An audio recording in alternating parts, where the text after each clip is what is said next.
શરીર સ્વસ્થ રહેવાની જે છે એ યોગ અને પ્રાણાયામને એમાં આપણે એટલે આપણા વર્ગની દિનચર્યાઓ આપણને એમ થાય કે આટલું બધું વહેલા શું સવારે ઉઠાડી દેતા હશે, બપોરે કલાક ઓછું ઉઠાડો, સવારે કલાક વધારે સુવા દો, પણ એ આપણી બ્રહ્મ મુહૂર્તમાં ઉઠવું એ શરીરની નિરામયનું પહેલું કારક તત્વ છે.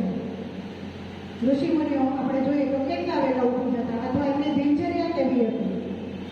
તો સૂર્યોદય પહેલાં 90 મિનિટ પહેલાં જો આપણું ઉત્થાન થઈ જાય તો આખા દિવસમાં કામ કરવાની જે એનર્જી છે એ આપણને તે સમયમાં મળી જતી હોય છે.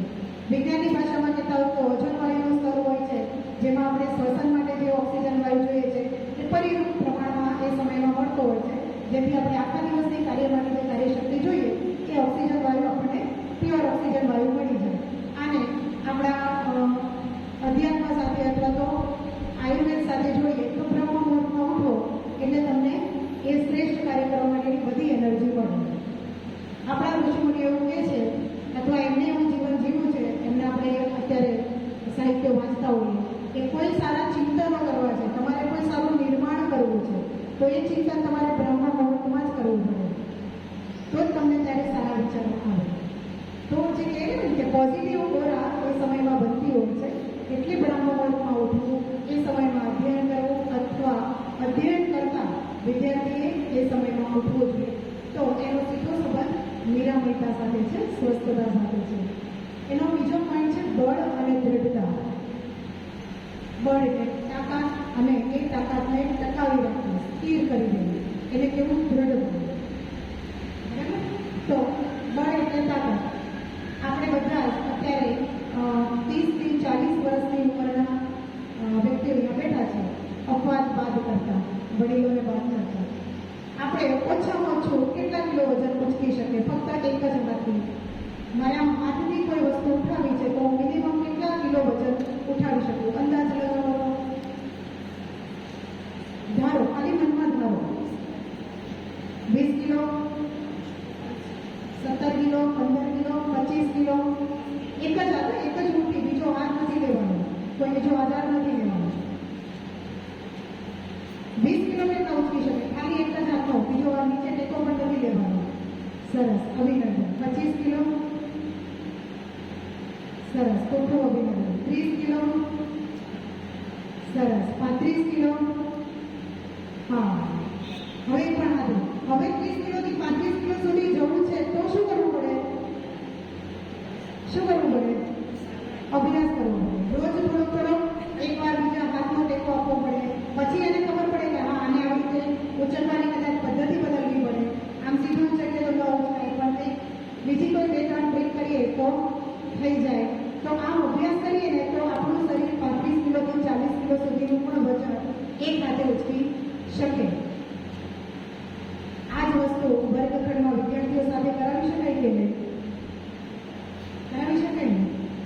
કે તમે એક સાથે કેટલા ઢાળી આપવા પાટલી અથવા જે કંઈ આપણે ત્યાં વજનદાર વસ્તુ છે જે બાળકોની કેપેસિટી પ્રમાણે છે તો કેટલી વસ્તુ તમે ઉચકી શકો છો? ચલો આજે 4 ઢાળિયા ઉચક્યા, હજી એક ઉમેરો, ઉચકી શકાય છે? કેટલા સુધી લઈ ગયા? 4 ઢાળિયા અહીંથી ત્યાં સુધી લઈ ગયા, થાકી ગયા, મૂકી દો. કાલે પાછું 5 ડગલા ઉમેરો, પરમ દિવસે બીજા 7 ડગલા ઉમેરો, 10 ડગલા ઉમેરો. એ બાળક લગભગ 1.5 કિલોમીટરની ઢાળિયા લઈને ચાલી શકે છે. તો એની બળ વધ્યું, હવે એને દૃઢ કરવાનું છે તો વારંવાર કરાવો, એને કહેવાય અભ્યાસ. એટલે અન્નમય કોષને જેટલું કેળવો, એટલે આપણા પૂર્વજો કહે છે શરીર કેળવો એટલું કેળવાય, અને શરીરને જેટલી છૂટ આપો એટલી છૂટ લે. ઘરે આપણે બધા ગાટલામાં સૂઈએ છીએ ને, અહીંયા ગાટલા છે, સારું કહેવાય, અભિનંદન. બાકી અમે વર્ગ કરે ને તો આવી શેતરંજી પર સૂતા હતા, અને 21 દિવસના વર્ગ હતા. આ બધા બેઠા છે ને એમને અનુભવ છે. અને આવા બધા લોકો તો વિચારવાના નહોતા, એટલે એક વખત એવા સપનાય નહોતા હોતા કે ક્યાંય કુલર હોય, અને પ્રકૃતિનો રેમ હતો કે આટલી ગરમી પણ નહોતી. બધું યુગાનુકૂળ પરિવર્તનો આવતા હોય તો શરીર કેળવો ને એટલું કેળવાય. એટલે આજથી કદાચ અત્યારે એવો કોઈ નાનો એવો સંકલ્પ લઈ શકાય કે એક્ઝેક્ટ 10 વાગ્યા છે, 9:35 થઈ છે, અડધો કલાક માટે આપણે કમર સીધી રાખીને બેસીએ, ખાલી અડધો કલાક. બરાબર? જે એવું લાગે ત્યાં કહેજો તારે સીધું બેસવાનું છે,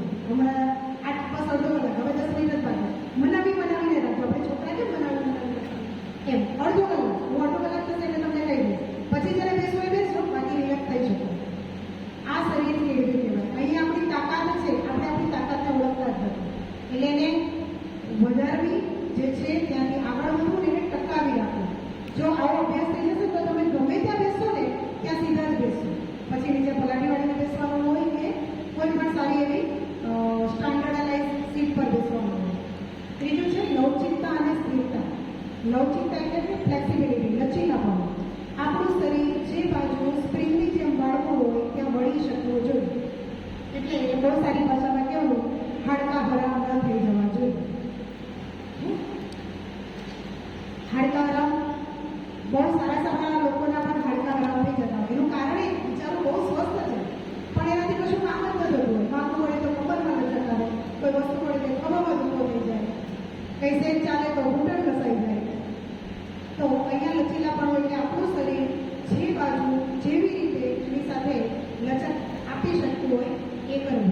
એટલે રાસ ગરબા રમતા હોય અને શરીર કેવું રૂમઝૂમ થતું હોય ને એ લવચિકતાની બહુ સારી વ્યાખ્યા છે. અને ઘણા લોકો તો તાળી વગાડતા હોય કે તાળી પાડતા હોય સમજાય નહીં. એ ગરબા લેવા પણ એક કલા છે.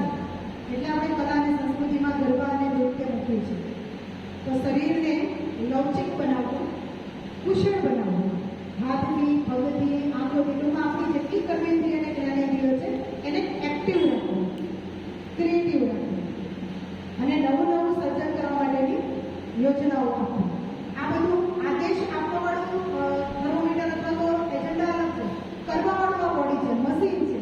મશીન જોડે જેટલો વર્કલોડ આપો એટલો કરે. એને એવા કમાન્ડ આપો, રોબોટિક કમાન્ડ સેટ કર્યા હોય એમ આપણે આ શરીરને પણ કમાન્ડ સેટ કરી શકીએ. અને તમે બહુ સારો અનુભવ કરશો જો તમે તમારા શરીર જોડે એક કડકાઈથી કામ લેશો ને તો ખરેખર બહુ સારો અનુભૂતિ તમને આવશે અને સારામાં સારું અચીવમેન્ટ આવશે તો જોડે. પણ એની પણ એક રાક્ષસ બેઠો છે એ આવશે એટલે આપણે એને એના સ્વરૂપ તમને બતાવશું. અને છેલ્લે છે પ્રતીક્ષા કરવી. માની લો આજે બપોરનું ભોજન કોઈ કારણસર ન મળે તો ચાલે કે ભૂખ લાગે, બગાસ આવે, ઊંઘ ના આવે, કોઈ કારણસર કોઈ પણ અપવાદ માટે કે કોઈ કારણસર આજે બપોરનું ભોજન આપણને મળવાનું નથી તો ચાલી જાય ને રાતના ભોજન સુધી. કે કોઈને ચક્કર આવે એમ છે તો આપણે વિદ્યાલયમાં સાકરની વ્યવસ્થા હોય છે. તો આ પ્રતીક્ષા છે. આપણે 3 કલાક સુધી પાણી પીવાનું નથી. ભોજન સામે છે, થાળીમાં બધું જ પીરસાઈ ગયું છે, સરસ મજાની વાનગીઓ બની છે પણ ભોજન મંત્ર ન થાય તો કેટલી મિનિટ રાહ જોઈ શકાય? આમાંથી કોઈ અગ્રેસર થાય, ચાલો આજે પ્રશિક્ષક, પ્રબંધક, અધિકારીઓ બધા કામમાં વ્યસ્ત છે, હું ભોજન મંત્ર કરાવી દઉં છું. ઘણા કે પોતાને સ્વયં આજે જાતે ભોજન મંત્ર કરી લ્યો અને જમી લ્યો. અને ઘણા આગ્રહીઓ નહીં, જ્યાં સુધી અધિકારીનો આદેશ નહીં આવે, સંયોજક ભોજન મંત્ર નહીં કરાવે, નહીં જમે. તો આ પ્રતીક્ષા છે. ઘણી વખત અમે વિદ્યાલયોમાં પ્રવાસ કરતા હોઈએ ને ત્યારે ધ્યાનમાં આવે શિશુવાટિકાના બાળકો મેદાનમાં જઈને તો ઉગાડા પગે જાય, આચાર્ય ચપ્પલ ભેગ્યા હોય. શું માનવું? અહીંયા પ્રતીક્ષા છે. આચાર્ય પણ ચપ્પલ કાઢીને જ જાય. કદાચ ગજાતું હોય અત્યારે કેમ્પસ ગરમીને લીધે ગરમ થતું હોય તો આપણે બધા જ ઉગાડા પગે જઈએ છીએ. લોકોની બી ફરજ છે, અમે ઉગાડા પગે જઈએ. સાંજે સાકા લાગતી હોય છે, એ સમય હજી બહુ ઠંડુ વાતાવરણ નથી હોતું, છતાં પણ હવે આપણે ખૂબ મજાની છૂટછાટ આપીએ છીએ કે ભાઈ પ્રકૃતિ પ્રમાણે આપણે પણ પરિવર્તનો કરવા. પણ એ સમયે જો રજાતું હોય તો એ શિક્ષકે પણ દાસતા પગે અભ્યાસ કરાવવો જોઈએ અને શિક્ષાર્થીઓએ પણ. એ પ્રતીક્ષા છે. પ્રતીક્ષા એટલે સહનશીલતા. પ્રતીક્ષા મૂળ સંસ્કૃત શબ્દ છે પણ એનો ભાવાર્થ થાય સહનશીલ, શરીરને સહનશીલ કરતા શીખવવું. એટલે આમ જોઈએ તો વંદના સત્રનો ભૌતિક સત્ર એ પ્રતીક્ષા છે. સમજાય કે ન સમજાય, સાંભળવું તો પડે છે. તો આ પ્રતીક્ષા છે ને એ આપણા કાનને, આપણા શબ્દોને એ સાંભળવા માટેની છે. આવો બાળકોના માટે પણ કે આજે તમને ગમે કે ન ગમે સારી રીતના ઉઠક બેઠકનો અભ્યાસ કરવાનો છે, પુરસ્કાર પ્રતિસરનો અભ્યાસ કરવાનો છે, ઉત્તિષ્ઠ અને ઉપવિષ્ટ હું 101 વખત કરાવીશ, ભલે પગ દુખે, થાક લાગે, કરવાનું છે. સાથે આપણે પણ કરવાનું. તમારે આપતા જવાનું અને કરતા જવાનું. તો એ શરીરને પ્રતીક્ષા એટલે કે સહનશીલ કરવું. અને આની અત્યારે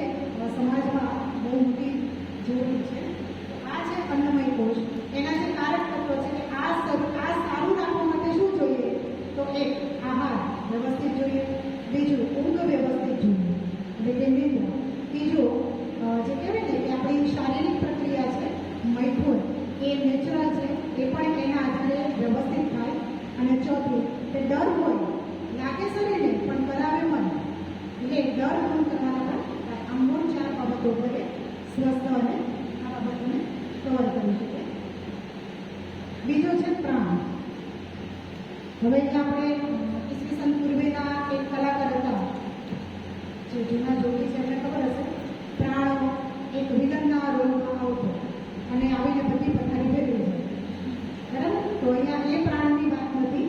અહીંયા પ્રાણ એટલે આપણા શરીરની અંદર ચેતના જે છે એ. અહીંયા પ્રાણવાયુ ઓક્સિજન વાયુ નથી. શ્વસન ક્રિયામાં આપણે O2 અને CO2ની જે પ્રક્રિયા છે એ ઓક્સિજન આપણે શ્વાસમાં લઈએ છીએ અને કાર્બન ડાયોક્સાઇડ આપણે શ્વાસમાં બહાર કાઢીએ છીએ. અને જે પ્રાણવાયુ આપણે કહીએ છીએ હું પ્રાણવાયુ લઈ રહ્યો છું, હું સવારે પ્રાણાયામ કરું છું, તો એ જે પ્રાણાયામ છે ને એ છે શ્વસન ક્રિયા, પણ તમારી શરીરને એનર્જી આપવા માટેની ક્રિયા છે. અને બહુ સારું અને સદર ઉદાહરણ આપો તો મોબાઈલની બેટરી બંધ થઈ જાય તો ઓછી થઈ જાય ત્યારે આપણે શું કરીએ છીએ? હા, એ ચાર્જિંગ કરવાની જે પ્રક્રિયા છે એ છે પ્રાણમય કોષ. હવે પ્રાણમય કોષને જીવંત કેમ રાખવું? તો પ્રાણમય કોષને જીવન રાખવા માટેના બે મુખ્ય વિષયો, એક છે યોગ અને બીજું છે સંગીત. તમે જ્યારે પણ તમારી નર્વસ સિસ્ટમ પર આવી જાઓ અથવા નિરાશ થઈ જાઓ અથવા મનમાં એવો વિચાર આવે હવે તો જીવવું જ નથી, ત્યારે આ બે વિષયના ચરણે થઈ જાજો, ત્યારે બીજી વખત થોડો વિચાર નહીં આવે. એટલે વિદ્યા ભારતીનો ધ્યેય વાક્ય છે સ્વાવિદ્યા અભિમુક્ત, અને એનો આધારભૂત વિષય છે યોગ. એટલે આપણું શિક્ષણ યોગ આધારિત શિક્ષણ છે, એટલે આપણે કહીએ છીએ દરેક વ્યક્તિનું શરીર જે ચાલે છે એ પ્રાણ છે એટલે ચાલે છે. પ્રાણ નીકળી જાય છે એને આપણે મૃતદેહ કહીએ છીએ. અને એટલે જ આપણે કહીએ ફલાણા ભાઈનું કે ફલાણાનું પ્રાણ ઉડી ગયું. એટલે કે આપણા શરીરમાં ચેતના જતી રહી પછી આ સ્તનમય કોષ કોઈ પણ કામનો નથી, પછી એને અગ્નિ સંસ્કાર જ આપવા પડે. એટલે આ આખું જે શરીર છે, આ રોબોટ છે, એનો જે ડેટા છે અથવા જ્યાં ડેટા કલેક્શન થાય છે એ છે પ્રાણમય કોષ. અને એ પ્રાણમય કોષ એને જો કંટ્રોલ રાખવો હોય તો એ છે પ્રાણ નિયંત્રિત કરવો અને નિયમન કરવો. એટલે ફરીથી એક એક્સરસાઇઝ કરાવવું, યાદ કરાવવું, સમજાતું નથી ને, કેમ કે જે અડધો કલાક નથી. એક વખત ઊંડો શ્વાસ લો, બધું જ તમારું ધ્યાન અહીંયા નાકને આ શ્વાસ લેવાની જે ક્રિયાઓ છે એની પર હોય અને ત્યાં સુધી જાય છે જુઓ. આંખો બંધ કરવો હોય તો પણ છો, ખુલ્લી રાખવી હોય તો પણ છો. શાંતિથી શ્વાસ લો, ત્યાં સુધી જાય છે જુઓ, અનુભવ કરો. દેખાશે તો નહીં, અનુભવ કરો. અને ધીરે ધીરે પછી તમારી રીતે શ્વાસને બહાર કાઢવાનો છે.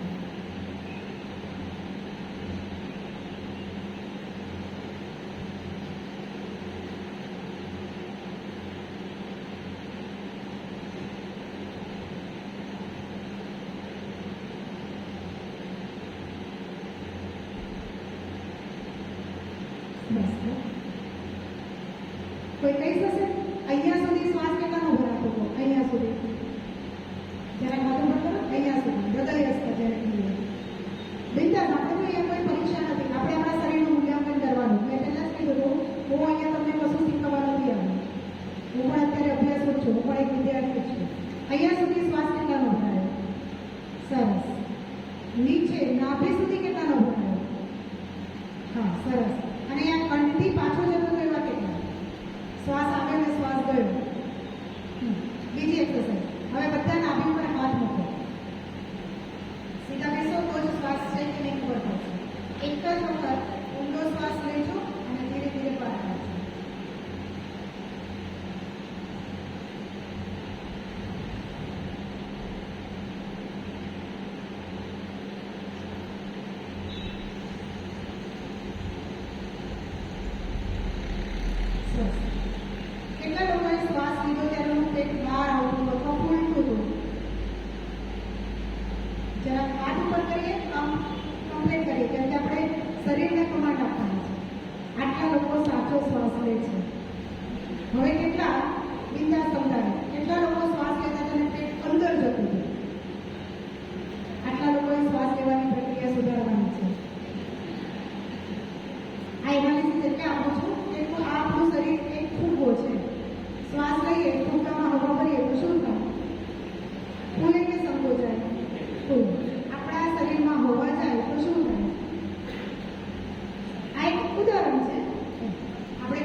હોવું જોઈએ, ફૂલવું જોઈએ. અને એટલે આપણી શ્વાસક્રિય જો ઠીક ન હોય તો આપણે લાંબુ આયુષ્ય કેમ જીવી શકીએ? આપણા શ્વાસ જ દીર્ઘ ન હોય તો આપણે લાંબુ આયુષ્ય કેમ જીવી શકીએ? વિચારી પણ ન શકીએ. ધીરે ધીરે યાદશક્તિ નબળી થતી જાય છે ને, એનું કારણ એ છે કે આપણા શ્વાસ ટૂંકા થતા જાય છે. હવે હજી આપણો તમને યોગાભ્યાસમાં કરાવશે ખાલી માહિતી આપી દો. શ્વાસ અંદર ગયા પછી કેટલો સમય રોકી શકીએ છીએ, આ ત્રીજી એક્સરસાઇઝ છે. અને રોક્યા પછી જ્યારે બહાર કાઢે ત્યારે જે ગતિથી શ્વાસ લીધો હતો એ જ ગતિથી બહાર નીકળજો. બહુ ઝડપથી પણ નહીં, બહુ ધીરે ધીરે પણ નહીં. તો આને આપણે કુંભક રેચક, પૂરક કુંભક રેચક કહીએ છીએ. અને આટલી 3 એક્સરસાઇઝ આવડી જાય ને તો તમે ક્યારેય સત્રમાં ભગાશા ના આવે. કેમ કે આ ભગાસું આવું ને નેચરલ પ્રક્રિયા છે. એને ક્યારે આવે ખબર? આપણા શરીરમાં ઓક્સિજન ઘટે ને એટલે બહુ મોટા પાયે આ બિચારા આના કાણા નાના છે એ લઈ લઈને કેટલું લે એટલે મોઢું ખુલે અને બહુ બધો શ્વાસ લે એટલે જેટલું જોઈએ ને એટલું મોટું પાર પડી જાય. પછી તમને અડધો 1 કલાક સુધી ભગાસું ન આવે. ભગાસું આવું ને એનો અર્થ જ છે કે તમારા શરીરમાં પ્રાણવાયુ ઘટે છે. એટલે એ પ્રાણને નિયમિત કરવા માટે બીજું કાંઈ થાય કે ન થાય, આ 3 વસ્તુ અચૂક કરવું. જ્યારે નવરા બેઠા હોય ત્યારે ખાસ ચેક કરજો અને સૂતી વખતે ખાસ. બરાબર? હવે એને નિયમન કરવાનું, કંટ્રોલ હોવો જોઈએ. જો પાણીમાં તરતા પહેલા આપણા શ્વાસ ઉપર એક્સરસાઇઝ થાય છે, પછી તમને પાણીમાં ડૂબકી બનાવે છે. ડૂબકી માર્યા પછી શ્વાસ લેતા જ ન આવડે તો રામ બોલો ભાઈ એ ભારતના. એટલે હંમેશા સાચા તરવૈયા બનવું હોય ને, સ્વિમિંગ શીખવું હોય ને તો પહેલા શ્વાસ કંટ્રોલ કરો, પછી સ્વિમિંગ કરવા જાઓ તો તમને સ્વિમિંગ સારામાં સારું સ્વિમિંગ આવડશે. અને કદાચ અત્યારે પ્રોફેશનલ સ્વિમરો છે એ બધા એના પોતાના પ્રાણને નિયમન કરતા શીખી ગયા છે. અને કોઈ યોગાભ્યાસ નથી કર્યો, કદાચ એને તો યોગની નહીં ખબર હોય છતાં એને પ્રાણ કંટ્રોલ કરતા આવે છે. એના શ્વાસ પર નિયમન છે અને એનું સંતુલન હોય. એટલે જેનું શ્વાસ નિયમન પર સંતુલન હશે ને એ એક સમયે ઘણા બધા કામ કરવાની, જેને મલ્ટીડિસિપ્લિનરી પર્સન જેને કહીએ છીએ, એનો મૂળ આધાર આ છે. આપણે આપણા વિદ્યાર્થીઓને આખા દિવસમાં 8 વિષયો ભણાવવા હોય તેને 8 અલગ અલગ વ્યક્તિઓ સાથે અલગ અલગ વિષયોના એજન્ડા સાથે ડીલ કરવાની છે. ત્યારે એનું પ્રાણ મજબૂત હોવું જોઈએ તો એ સારામાં સારો અભ્યાસ કરી શકે. એટલે નીચે બહુ સારું વાક્ય લખ્યું છે, પ્રાણ એટલે સત્વ ઉર્જા, કાર્ય કરવાની શક્તિ, જેને આપણે જીવની શક્તિ. માણસ જીવતો છે કે મૃત છે એ થાય. અને એનું શ્રેષ્ઠ ઉદાહરણ છે ઘણા કાર્યકર્તાઓ અથવા ઘણા વ્યક્તિઓ સાથે આપણે મળતા હોય ને તે પોઝિટિવ વેવ્સ હોય એના, એને મળીને આપણને પણ ઘણું બધું દિશા ખુલી જાય, કામ કરવાની ધગસ જાગે. અને ઘણા એવા હોય કે આપણે બહુ સારું કામ કરતા હોય તેમ થાય કે ભરવાનું આ બધું આપણે બરાબર છે એવી નિરાશાવાદી આવી જાય. તો જેની જીવની શક્તિ પ્રબળ હશે ને એની ઓરા શ્રેષ્ઠ હશે, અને જેમની જીવની શક્તિ નબળી હશે ને એની ઓરા પણ નબળી હશે. એવા ઓરાના વ્યક્તિ સાથે આપણે જોડાઈએ ને તો આપણી ઓરા પણ નબળી થશે. અને છેલ્લે બહુ સારું ઉદાહરણ, ઘોડિયામાં બાળક સૂતું હોય ને ત્યારે ઘણી વાર બહુ જ સખત રડતું હોય છે.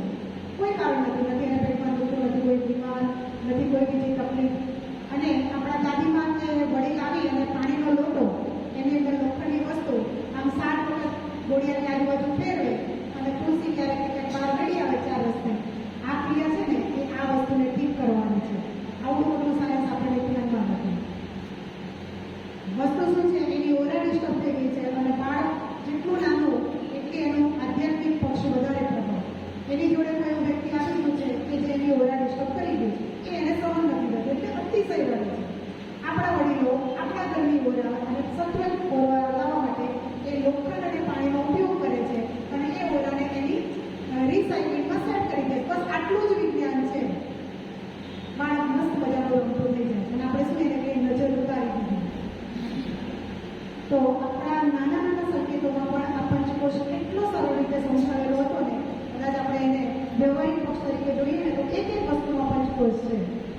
એટલે આ વસ્તુ ત્યાં સીધી થાય છે. એટલે જ્યાં પણ આપણને એવું લાગે કે આપણો વિચાર નકારાત્મક છે, આપણે જાતે ગોઠવ ઉતારી દઈએ, આપણી ઓરા ઠીક થઈ જાય. કેમ કે હવે આપણા તો ઘોડિયાઈ ન મળે અને દાદી ન મળે, બરાબર ને? એટલે આપણે જાતે આપણો ગોઠવ ઉતારી દેવાનો. બસ મારે તમને મસ્તા કરતા. ત્રીજો અને બહુ જ અને મધ્યસ્થ એવો મનોમય કોષ. બધી માયાજાળાની ઉપર છે આખી દુનિયાની અત્યારે. મનમાં રહેતો કોષ. શબ્દોમાં મનપસંદ શબ્દ અહીંયાથી આવ્યો છે. જ્યારથી મનપસંદ તમને મન ફાવે તેવું કરો, તમને ગમે તેવું કરો, તમને મનને ગમે તેવા કપડાં પહેરો, આ બધું જ્યારથી શરૂ થયું છે ને ત્યારથી દુનિયાદારી મરી ગઈ છે. દુનિયામાં અસ્તવ્યસ્તતા વધી ગઈ છે. મનોમય કોષ એટલે આપણા શરીરમાં આધ્યાત્મિક દ્રષ્ટિએ કહીએ તો સળરીતું છે, જેને આપણે નકારાત્મક ભાવો કહીએ છીએ. કામ, ક્રોધ, લોભ, મોહ, મદ, મત્સર આ હોય જ. જેમ સદગુણ હોય ને એમ દુર્ગુણ પણ હોય જ. પણ કોનો પ્રભાવ વધારે છે એના ઉપર વ્યક્તિત્વ પ્રગટ થતું હોય. સારા ગુણ હોય તો સદગુણ હોય તો એ સાત્વિક વ્યક્તિ હોય, દુર્ગુણ હોય તો એ નાસ્તિક હોય, અથવા તો જેને આપણે કહીએ કે સાવજણ જે વાતમાં ઘણી બધી પરિભાષામાં કહી શકાય. તો હકારાત્મક ભાવો નકારાત્મક ભાવોને હટાવવા અથવા ઓછા કરવા, નષ્ટ કરવાનું નહીં, ઓછા કરવા અને સકારાત્મક ભાવોનો પ્રબળ કરવા એ મનોમય કોષનું કામ છે. એટલે ઘણીવાર આ કોષને અને એક કારને સરખાવતા હોય તો કોઈ 4-wheel ગાડી છે એ બહારનું જે બોડી છે, બોડી, એન્જિન, વાયરિંગ, પૈડા, એનો કલર, એની સીટ, આ બધું જે છે એ બધું અન્નમય કોષ છે. ગાડી ચાલે છે નથી તો પેટ્રોલ, ડીઝલ, ગેસ, હવે તો ઇલેક્ટ્રિસિટી, આ બધું એ એનો પ્રાણમય કોષ છે. એ હોય તો ગાડી ચાલે. બાકી સારા સારો ડ્રાઈવર હોય, સારા સારી ગાડી હોય, અંદર પેટ્રોલ ન હોય તો 1 કિલોમીટર પણ ન ચાલે, હટે 1 ઇંચ પણ. અને ત્રીજું છે આ એનો ડ્રાઈવર છે.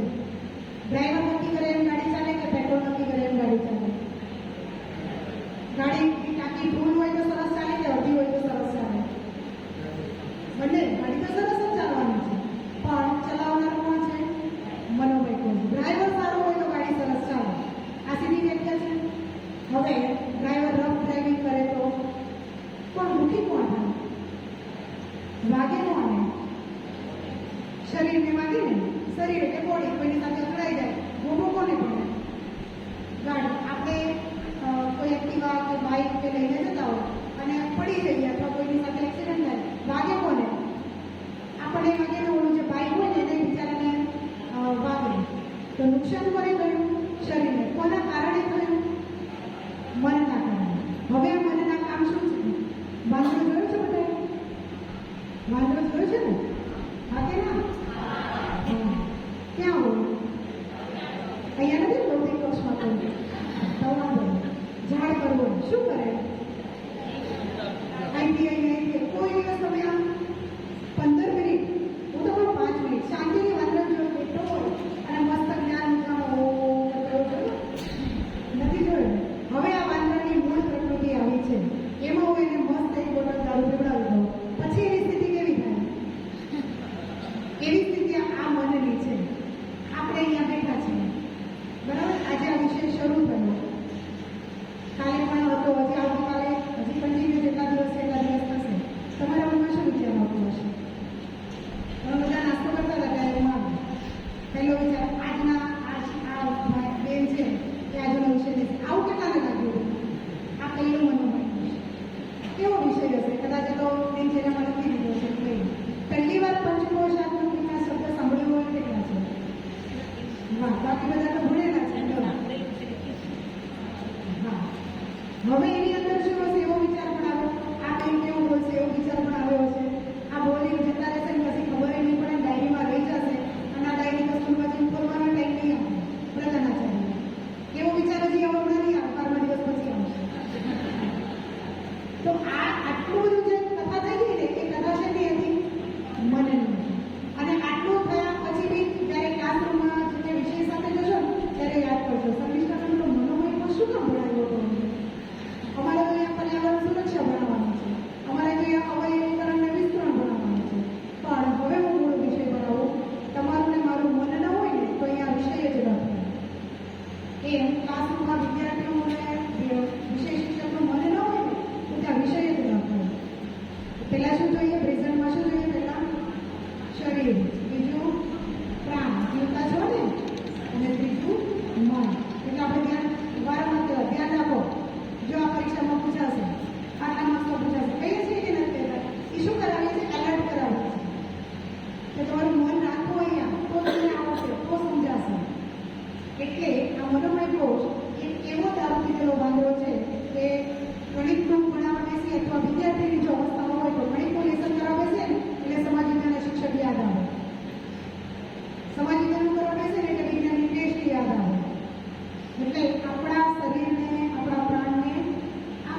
જ્યારે તાવ આવ્યો હોય ને ત્યારે આપણું મોઢું કડવું થઈ જાય અને આપણને સારું સારું ખાવાની ઈચ્છા થાય. ઘરે પૌષ્ટિક ખીચડી ને દૂધ ને સારું ઘરનું બનાવેલું આપેલું હોય તેમને નહીં મને કંઈક બહારથી મંગાવી દે, આમ ખાટું ને તીખું ને એવું.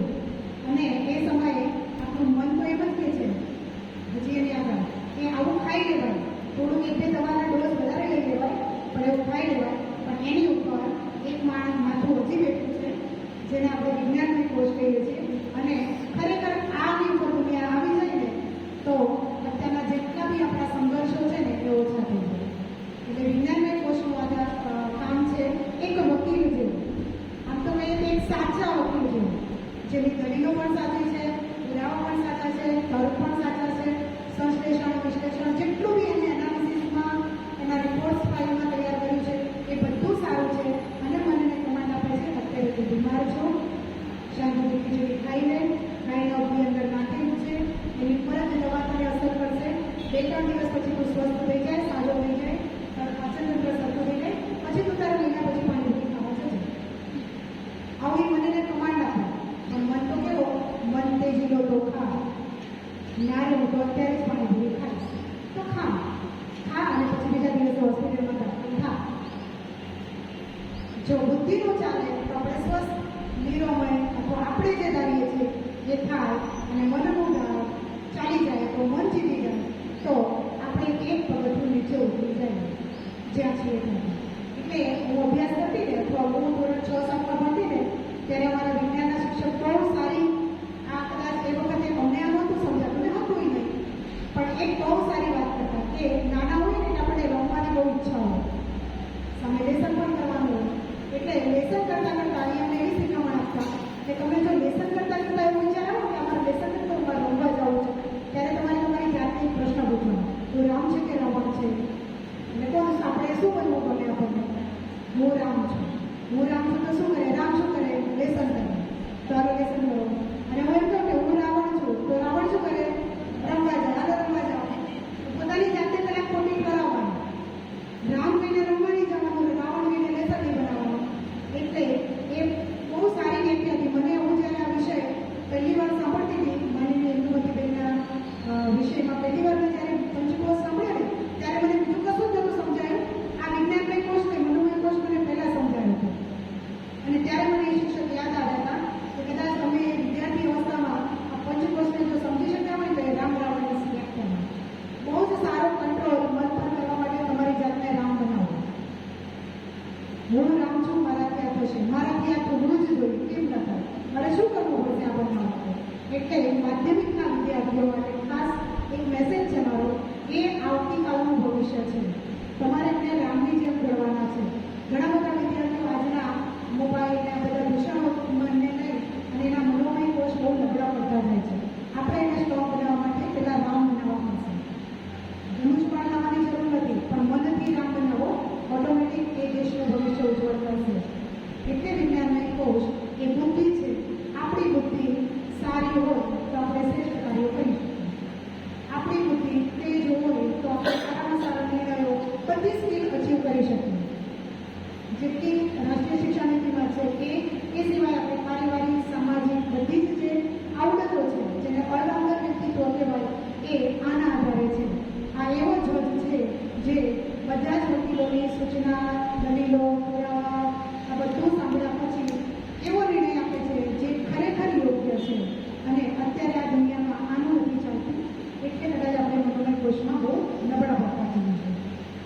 ભારતીય જીવન દર્શન અને પશ્ચિમી જીવન દર્શનની જો વ્યાખ્યા કરીએ તો પશ્ચિમીકરણ અહીંયા આવીને અટકી જાય છે. એટલે એજ્યુકેશનમાં ઇક્યુ આઈક્યુ આવ્યો. ક્યાંથી આવ્યો? એ બુદ્ધિમત્તા આંક છે. બુદ્ધિનું લેવલ, સ્માર્ટનેસ કેટલી છે? અત્યારે આઈન્સ્ટાઈનનું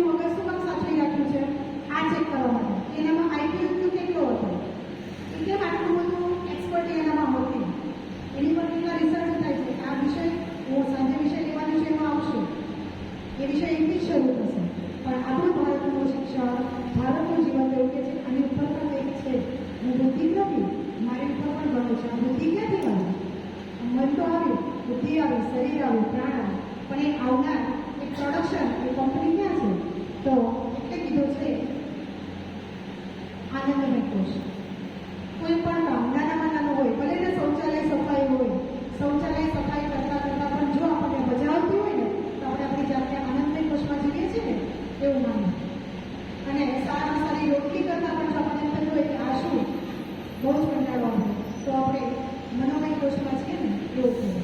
એટલે સતચિત આનંદ આધ્યાત્મિક દ્રષ્ટિએ જે આ બધાથી પરે છે, મારું શરીર મારા લયમાં છે, મારું પ્રાણ મારા કંટ્રોલમાં છે, મારું મન હું કહું એમ જ કરે, મારો બુદ્ધિ એ હંમેશા મને સાચા રસ્તે લઈ જાય, કોઈ દિવસ ખોટા કામ કરવા માટે ન દોરે. તો હંમેશા આપણે આ બધાથી ઉપર એટલે કે હું સતચિત આનંદ છું. અને એવા ઘણા આપણે સમાજમાં વ્યક્તિ જોઈએ છે કે જ્યારે પણ એની પર કરોડો દુઃખ આવી ગયા હોય હંમેશા પ્રસન્ન હોય. અને શાસ્ત્રોમાં પણ એમ કીધું છે શિક્ષણ હંમેશા કેવું હોવું જોઈએ? આનંદથી હોવું જોઈએ, પ્રસન્ન હોવું જોઈએ. શિક્ષણનો પહેલો ગુણ છે. પછી નિષ્ઠા, કર્તવ્ય ભાવના એ બધું પછી આવે. પહેલા તમે ક્લાસરૂમમાં જાઓ છો ને તમારા મોઢા ઉપર એક સ્માઇલ હોવી જોઈએ. તમે જાઓ ને એટલે સામેવાળાના મોઢા ઉપર પણ એક સ્માઇલ હોવી જોઈએ. શિક્ષણ ગમે ને તો વિષય ગમે, અને વિષય ગમે ને તો જ વિષય આવું. આ સીધું લોજિક છે. પહેલાં આપણે ગમતા થવું, પછી આપણો વિષય ગમતો થાય. અને ક્લાસરૂમમાં જઈને ભયંકર શું બેઠા છો આમ આવી રીતે બેસાય, આમ કરાય તેમ કરાય હજારો સૂચના આપી અને પછી તમે વિષય ભણાવજો, એક તકો બાળકોને નહીં સમજાય. અને એ જ વસ્તુ જઈને સારી કોઈ પ્રેરણા થઈ વાર્તા, કોઈ એવી ઘટના અથવા એમને આજે કેવી રીતે ભણવું છે એવા બે પ્રશ્નોથી જો ભણાવવાની શરૂઆત કરશો ને તો એક ક્લાસમાં તમે 35 મિનિટમાં 3 પીરિયડ જેટલું ભણાવી શકશો. અને છેલ્લે ભણવાનો ભાર નહીં લાગે એટલે પ્લસ ભણે. એટલે આ બધું થવાનું હોવા છતાં પણ આનંદમય કોષમાં રહેવું એ બધાના માટે કમ્પલસરી નથી. પણ આ લેયર વચ્ચે સૂક્ષ્મથી સ્થૂળ અને સ્થૂળથી સૂક્ષ્મ ધીરે ધીરે પ્રયત્ન કરો. આજે સાંભળ્યું, આજે નક્કી કર્યું, આજેના જે પરિણામ નહીં મળે, આનું પરિણામ વર્ષ પછી, 2 વર્ષ પછી, 5 વર્ષ પછી, કદાચ આજીવન પછી બી મળે. અને આપણે તો હિન્દુ જીવન ધારામાં માનવાવાળા આ જન્મનું આ બધું ઉગાવેલું કદાચ આના પછીના પુનર્જન્મમાં અથવા તો પાછળના જન્મમાં પણ આપણને થાય. આ આપણી હિન્દુ જીવનશૈલી અથવા તો ભારતીય જીવન દર્શનનો મૂળ આધાર છે. એટલે પંચકોશ છે. આ તો એક ભાગ છે. અહીંયા આપણે પાર્ટ 1 છે, હું પાર્ટ 2 નથી લેતી કેમ કે આ તમે એજન્ડા નથી, ખાલી હાઇલાઇટ કરો. એક વ્યક્તિ જ્યારે બધું થઈ ગયો, પરિપૂર્ણ થઈ ગયો, પછી શું? પછી શું કરવાનું? આપણે કોઈ મશીનરી બનાવી નથી, બધું કમ્પ્લીટ, ટેસ્ટિંગ થઈ ગયું, ફાઇન, બધી જગ્યાએ એપ્રુવલ મળી ગયું, ગવર્મેન્ટ સર્ટિફાઈડ થઈ ગયું, પછી શું? મશીન ઉપયોગ તો લેવો ને, ક્યાં લેશું? તો એના પછીનો બીજો ભાગ એટલે આ વ્યક્તિ તો પરિપૂર્ણ થઈ ગયો, પછી એની પહેલી જવાબદારી છે એના પરિવાર સાથે. એટલે એનો બીજો ભાગ છે વ્યષ્ટિથી સમષ્ટિગત વિકાસ. પહેલાં પોતાને ઠીક કરો, પછી પરિવારને, પછી સમાજને, પછી સૃષ્ટિને, અને ચોથો ભાગ છે પરમેશ્વરને. આ પાર્ટ 2 છે. એટલે પ્રાથમિક અને માધ્યમિક શિક્ષણ એ 6 વર્ષથી 16 વર્ષ સુધીનો જે સમયગાળો છે ને એમાં આ બે એકમ આવે છે. પ્રાથમિકમાં કરતા અનુભૂતિ કરતા એને 1, 2, 3, 4 ભણાવતા એ 8મું ધોરણ પાસ કરીને 9માં જાય છે ને ત્યારે એને જવાબદારી આપવી જોઈએ, દાયિત્વબોધ આવવો જોઈએ. તો એ 9માં, 10માં, 11માં અને 12માં 4 વર્ષ એના માટે એટલે કિશોર વર્ગ એને કીધો છે. કિશોર એટલે એવી અવસ્થા યુવાની પૂર્વ તૈયારી અને યુવા માટેની પ્રતિબદ્ધતા. એટલે કિશોર અવસ્થા એટલે નવું થશે કે તમે જો પ્રધાનાચાર્ય તો આચાર્ય હોય તેના માટે મારા તરફથી એક નમ્રની વિનંતી, તેને નાની બધી જ જવાબદારીઓમાં ઇન્વોલ્વ કરો તો એ પરિવારની જવાબદારી હશે. પોતાના અભ્યાસ સાથે એને સમાજના અને ઘરના કાર્યોમાં જોડો. એટલે મારી સમયનો આ વિષય છે એને આટલી જવાબદારી તો ઘરની હોવી જ જોઈએ. ઓન ટુ લર્ન આવડવું જ જોઈએ. 14 કે 15 વર્ષ પછી ઓછામાં ઓછું આટલું તો એને કમાવતા એટલો કમાવી શકે એવી સ્કિલ એનામાં હોવી જોઈએ. કદાચ એનપીએ જે દિશામાં કામ કરે છે. એટલે આપણે ત્યાં કીધું છે 12 બુદ્ધિ 16 શાહ અને 20 ભાન આવી તો આવી નહીતર ગયું. આ 12 બુદ્ધિ ને એટલે પ્રાથમિકનો 7મો અને 8મો ધોરણ. પછી માધ્યમિક એ નિર્ણય મોટા કરવાના એટલે વિદ્યાર્થીઓને મોટા કરવાના. ખાલી શરીરથી મોટા થાય એવું નહીં, બધેથી મોટા કરવાના છે. અને એ આવશે ને તો એને પરિવાર પ્રત્યે મારા પિતાજી સખત મહેનત કરીને મારી ફી ભરે છે ને એનો મારી ઉપર એક જવાબદારી છે, મારું ઋણ છે. મારો પરિવાર સવારે 5:30 ઉઠીને મને ટિફિન કરી દે છે ને એ મારું ઋણ છે. મારો સમાજ મને ભણવા માટે કોઈ લોન કરી દે છે તો કોઈ ભેટ આપે છે ને એ મારું ઋણ છે.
વર્ષોમાં